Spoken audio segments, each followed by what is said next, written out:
Jadi pada hari ini kita akan lihat studi kasus ya. Kalau di RPS-nya itu berkaitan dengan fasilitas ya, bagaimana pemulihan fasilitas baik fasilitas dan alat-alat komunikasi ya. Salah satu alternatif ya apabila tidak dilakukan pemulihan dan juga peralatannya sangat rusaknya sangat parah, maka dilakukan yang namanya alidaya atau outsourcing ya. Jadi alidaya atau outsourcing itu jika sumber daya resource pada kantor atau pada bisnis tersebut memang tidak berfungsi ya. Misalnya kalau di IT, nah ini contoh ya, seorang admin ya, admin server atau programmer atau orang yang sangat dibutuhkan di bagian server di bisnis tersebut mengalami terkena pandemi dan tidak bisa masuk kerja, harus isolasi ya, berarti dia tidak bisa melakukan pekerjaan. Maka bisnis bisa juga melakukan yang namanya alidaya ya, mencari tenaga kontrak atau orang-orang di luar ya, yang punya kompetensi yang sama atau atas rekomendasi mungkin dari orang tersebut untuk digunakan untuk melanjutkan bisnis. Makanya disebut ini dalam flowchart ya. Ini Pak lihat itu kelompok 6 yang menjelaskannya. Yang pertama itu berarti kita harus menetapkan dulu, memproses. Ya, ini simbol proses ya dalam flowchart ya. Kalau ini simbol yang ini adalah terminasi ya, awal dari proses ya. Yang pertama adalah menetapkan spesifikasi alidaya. Ya. Jadi kira-kira ini yang kita mau outsourcing, yang kita mau minta, kita mau menggunakan orang luar ini spesifikasinya seperti apa? Ya. Apakah seorang programmer atau seorang administrator web, intinya punya harus kompetensi minimal sama atau mirip lah ya dengan yang tenaga kerja yang tidak bisa melaksanakan tugasnya ya karena terkena dampak gitu ya. Nah, setelah itu dia lari.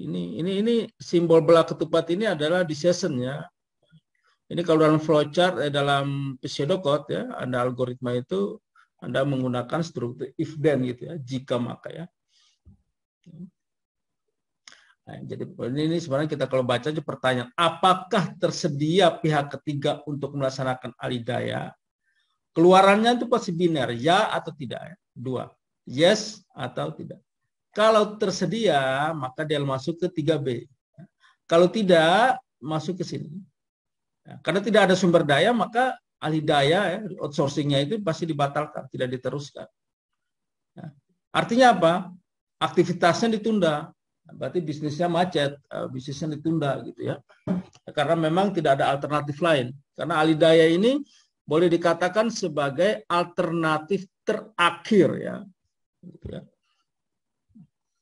Atau aktivitas biasa saja ya. Mungkin digunakan secara manual ya, tetap dilakukan di tempat kerja. Setelah itu ya selesai. Tetapi kalau ada resource-nya, ada sumber daya, maka langsung analisis biaya. Kira-kira orangnya itu dibayar berapa ya? Sumber dayanya itu. Bisa orang, bisa mesin ya. Itu. Analisis biaya, manfaat menunjukkan alidaya patut dilakukan. Jadi dianalisis. Ya. Kalau setelah saya analisis, ya, setelah itu misalnya ada proposal atau juga dari pihak ketiga itu juga sudah mempunyai proposal, ya, tinggal di combine, ya, tinggal di match antara analisis biayanya. Ya. Kalau tidak ada, maka bisa dibatalkan juga rencana alidaya. Tetapi kalau analisis biaya manfaat itu ya ternyata yang alidaya ini punya kapabilitas dan punya sumber daya yang punya kompetensi sama, maka dilanjutkan. Tapi kan ada biaya, jadi ada pertanyaan lagi ini yang ketiga. Apakah bisnis tersebut menyediakan anggaran untuk membayar outsourcing itu, membayar orang luar itu ya? Maka ini Pak sering kasih job ya ke anak-anak semester terakhir ketika ujian skripsi, ujian proposal.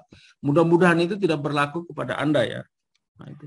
Banyak kan skripsi ya, program-program itu di outsourcing, dialidayakan. Ya, karena ya itu banyak mahasiswa yang tidak jago programming ya. Pak juga tidak tahu alasan. Harusnya sih bisa ya. Anda kalau dari semester 4 ini Anda sudah mulai belajar ya bagaimana membuat program, pasti 2 tahun lagi Anda sudah bisa ya. Nah, tapi realitanya banyak mahasiswa yang skripsinya dibuat sama temannya. Nah, itu namanya juga alidaya atau outsourcing kan. Ya, Anda tinggal sediakan uang. Ya, maka ini apakah tersedia anggaran untuk membayar atau tidak gitu kan? Ya. Kalau tidak ada anggaran dari orang tua kan Anda harus bagaimanapun juga Anda harus buat sendiri. Tapi harusnya ya Anda harus buat sendiri biar tahu suka dukanya ya. Nanti kasihan ya Anda punya gelar Eskom tetapi pekerjaannya dilakukan oleh orang lain. Jadi dalam bisnis boleh karena kalau bisnis kan menghasilkan produksi, menghasilkan profit ya. Maka boleh dia harus membayar orang untuk produksinya tetap berjalan ya. Maka apakah anggaran ada atau tidak? Kalau tidak ada anggaran, misalnya biayanya terlalu mahal, maka dibatalkan.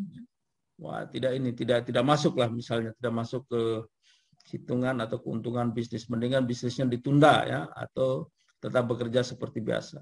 Nah, gitu.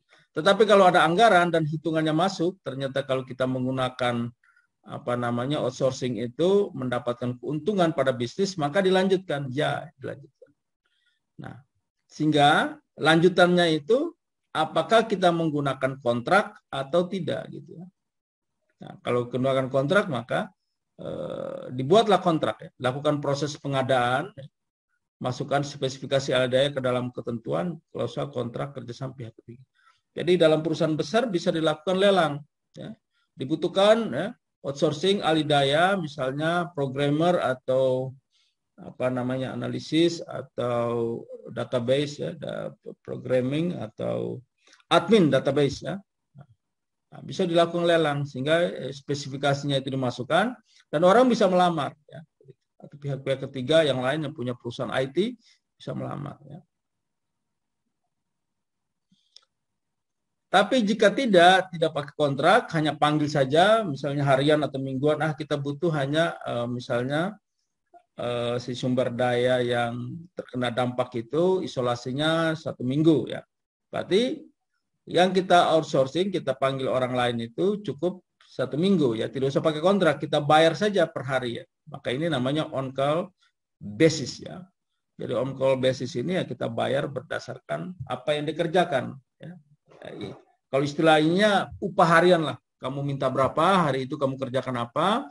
Kalau bagus diteruskan, kalau tidak bagus besok cari lain. Gitu ya. Nah itu namanya bentuk praktek alidaya secara on call ya. Nah, intinya dipanggil lah, panggilan lah kira-kira gitu. On call itu ya sebenarnya panggilan ya.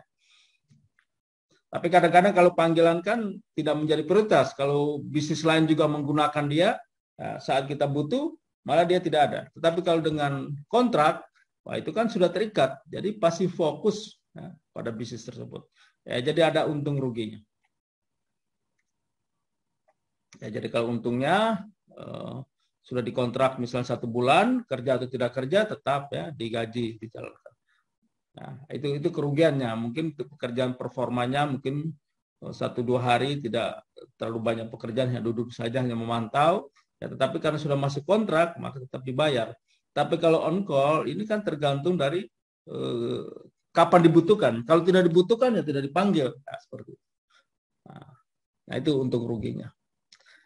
Setelah itu, kalau sudah kontrak, spesifikasi apa semua dibutuhkan, langsung susun BCP ya, susun perencanaan keberlangsungan bisnis. Siapa yang menyusun? Tentunya tim ya, tim penyusun, pimpinan, lalu biasanya ada konsultan ya, konsultan bisnis ya. Nah, gitu ya, dengan kontrak ya. Dalam perusahaan-perusahaan besar biasanya menggunakan notaris ya, itu badan hukum. Nah, itu kira-kira flowchart ya, penjelasannya ya. Nah, ini yang Pak lihat kelompok 6 belum terlalu mengeksplor ya.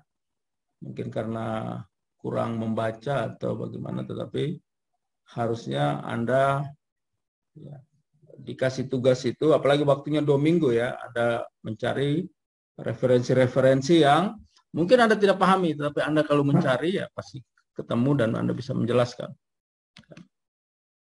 Jadi prinsip dari alidaya ini karena apa? Karena tadi ya, karena sumber daya atau resource-nya tidak bisa difungsikan. Jadi ada dua hal ya, berdasarkan kontrak atau tanpa kontrak ya tadi ya.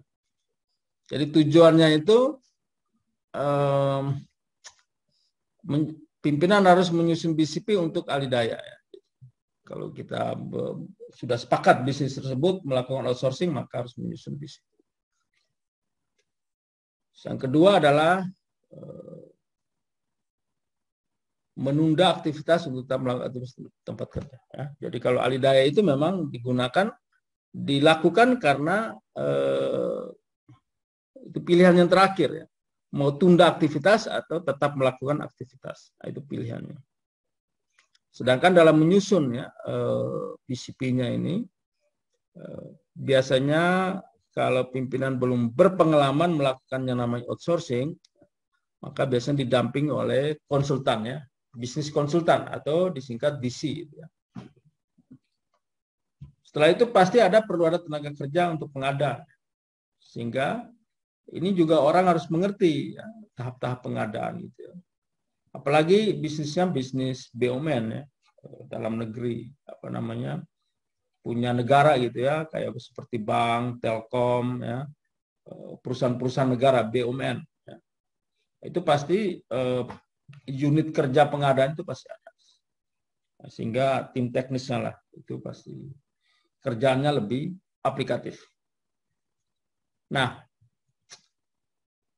tentunya selanjutnya harus dilihat outsourcing, spesifikasi outsourcing ini seperti apa. Maka kita sebut namanya user requirement.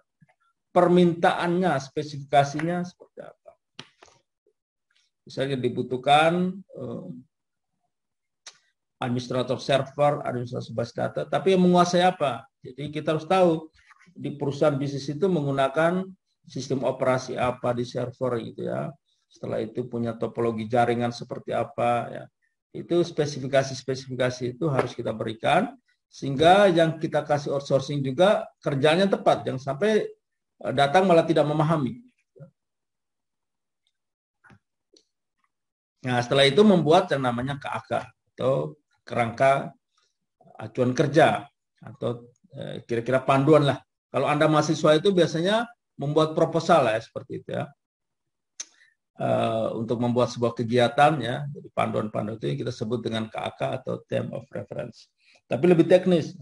Nanti kita lihat ya KAK-nya itu seperti apa. Nah, sedangkan spesifikasinya ya kegiatan yang dialidayakan seperti apa, spesifikasi pihak ketiga ya seperti apa, lalu persyaratan pelaksanaan alidaya seperti apa, melakukan kontrak atau panggilan gitu ya. Orangnya itu lebih suka dibuat kontrak atau cukup panggil kalau butuh ya. Setelah itu langsung dibayar gitu ya. Per transaksi atau order kegiatan. Setelah itu dilakukan perkiraan biaya yang dibutuhkan untuk alidaya. Apakah lebih mahal kita menggunakan kontrak atau lebih murah menggunakan kontrak dibandingkan dengan panggilan tadi ya. Nah itu decision maker-nya yang putuskan itu pasti pimpinan. Sehingga analisisnya itu, nah ini ya.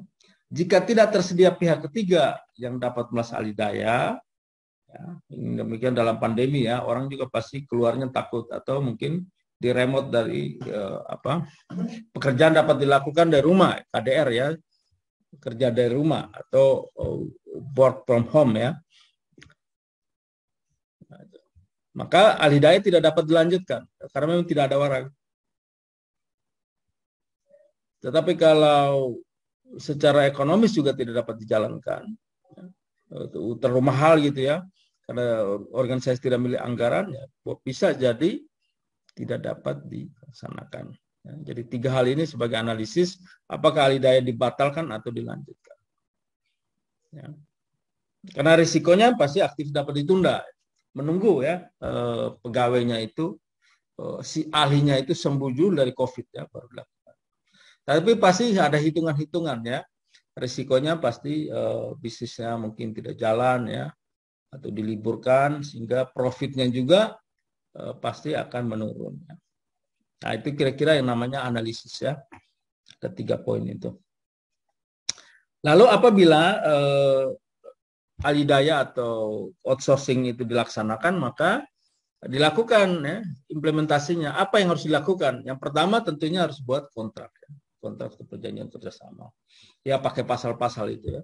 Kalau si bisnis itu belum terlalu tahu, pasti didamping oleh konsultan ya, konsultan bisnis. Setelah itu spesifikasi alidaya itu, kira-kira yang dibutuhkan itu seperti apa? Dan sampai yang kita sudah bayar mahal-mahal tapi datang alidaya orangnya itu malah tidak memberikan kontribusi yang banyak untuk produk ya.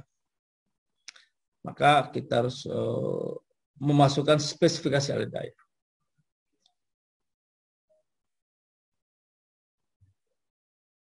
Sehingga ketika BCP diaktifasi, maka pihak ketiga secara otomatis lalu melaksanakan ya sesuai yang dibutuhkan. Setelah itu ini mekanisme pembiayaan seperti apa ya untuk jaga komitmen. Apa bayar duluan di depan DP ya, down payment 30%, setelah kerjaan selesai baru 70, atau 50-50 50% di awal, 50% di akhir, ataukah 100% di akhir. Nah, itu namanya mekanisme pembiayaan. Itu dibuat oleh di dalam kontrak ya. Setelah itu, ini ya, jika alidaya tidak memerlukan kontrak, maka digunakan namanya per transaksi ya. Tapi itu harus ada anggaran dana cash yang harus ada ya.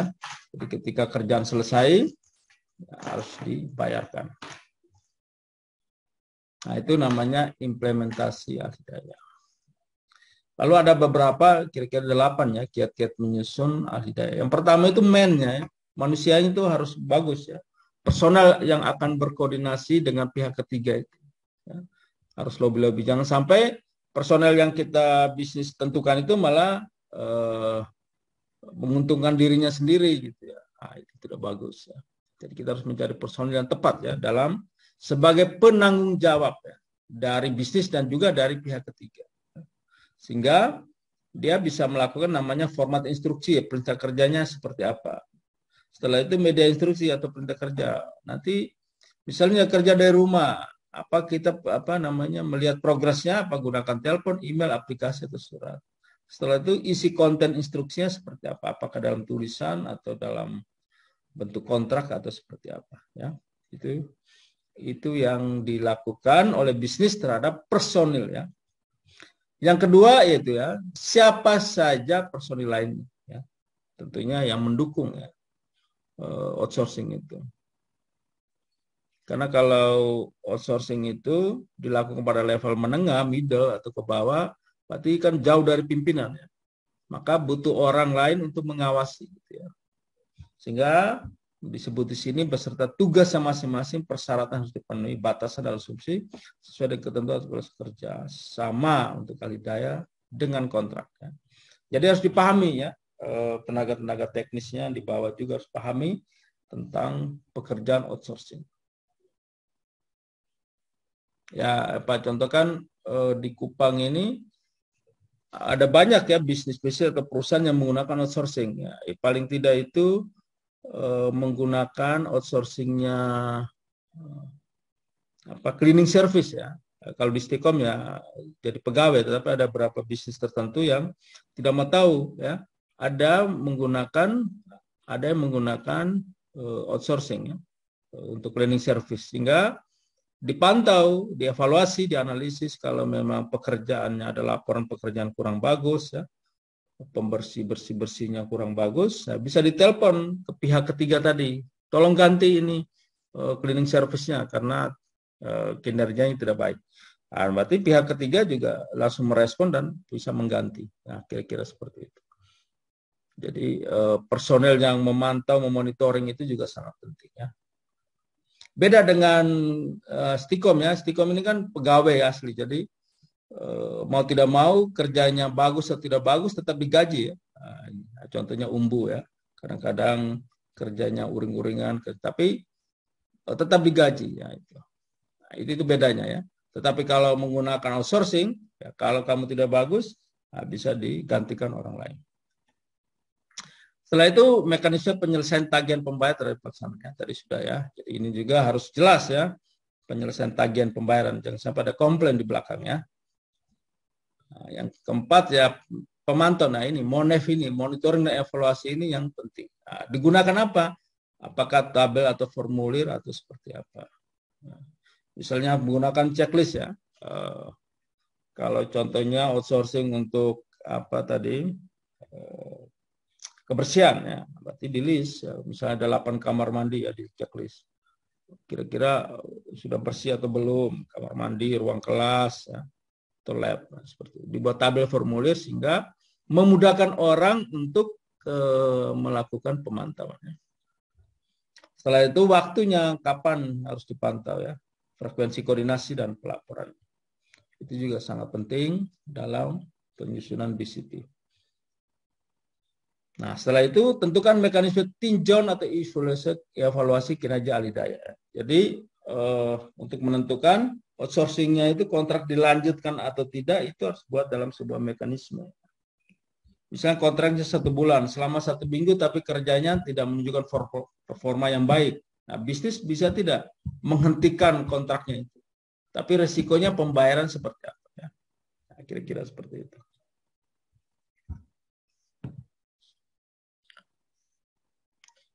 Jadi harus ada mekanisme tinjau dan evaluasi kerja sehingga kontraknya diputus ya tiba-tiba tidak dilanjutkan. Nah itu harus dibuat dalam mekanisme tinjauan yang jelas ya. Nah ini ya pemantauan juga ya personel yang melaksanakan tinjauan dan evaluasi. Siapa yang memutuskan tindakan yang perlu diambil jika workaround ternyata harus dilakukan ya. Itu tadi ya. Mekanisme koordinasi yang dilakukan oleh tim bisnis konsultan. Ya. Jadi evaluasi keberhasilan daya ini bisa juga dilakukan oleh tim bisnis konsultan. Apakah diteruskan atau tidak? Ya. Itu sangat penting ke arah yang kita sebut dengan profit dari bisnis ya. Dan yang ketujuh, pastikan kesesuaian konten BCP dengan ketentuan atau kesepakatan kerjasama dari pihak ketiga pelaksana ahli daya. Jadi kesesuaian itu klausa apa semua ya secara rigid ya. Jadi kadang-kadang kalau kontraknya itu tidak terlalu detail, kerjanya itu kan mengikut kontrak ya. Kadang-kadang kan kalau kita menulis global, berarti interpretasi orang juga pasti global ya. Harus apa, tidak didetailkan. Nah, nanti pekerjaan untuk monitoring evaluasi juga kesulitan. Maka salah satu kiat itu menyusun konten BCP ya, dengan ketentuan atau klausa kerjasama yang detail ya. Sehingga apabila ada beberapa klausa yang tidak dipenuhi, bisa dilakukan yang namanya MONEV ya, monitoring evaluasi, dilanjutkan apa tidak. Dan yang terakhir, ya ini cantumkan daftar nama, nomor kontak ya yang dihubungi pada jam kerja atau bukan jam kerja ya. Jadi misalnya sudah habis jam kerja, tetapi tiba-tiba servernya down gitu ya di jam misalnya jam 8, jam 9 malam. Nah, orang yang tersebut ya bisa dihubungi, jangan sampai kita tidak ada nomor kontrak ya. Dan itu juga masuk dalam klausa kontrak ya. Serta alamat lokasi siaga masing-masing pihak lainnya ketika BCP diaktifasi. Nah, kiat-kiat ini yang sangat berguna ya, untuk bisnis-bisnis yang kelas nasional atau juga ya bisnis-bisnis menengah juga ya banyak menggunakan. Sehingga pelaksanaan dari outsourcing itu sekalipun menggunakan orang lain, resource sumber daya lain, tetapi performanya itu minimal sama dengan yang ada di bisnis tersebut ya. Nah, itu kira-kira materi untuk hari ini berkaitan dengan alidaya ya, alidaya atau outsourcing. Oke, ya. Sudah, selamat pagi, salam sehat ya. Sampai jumpa minggu depan.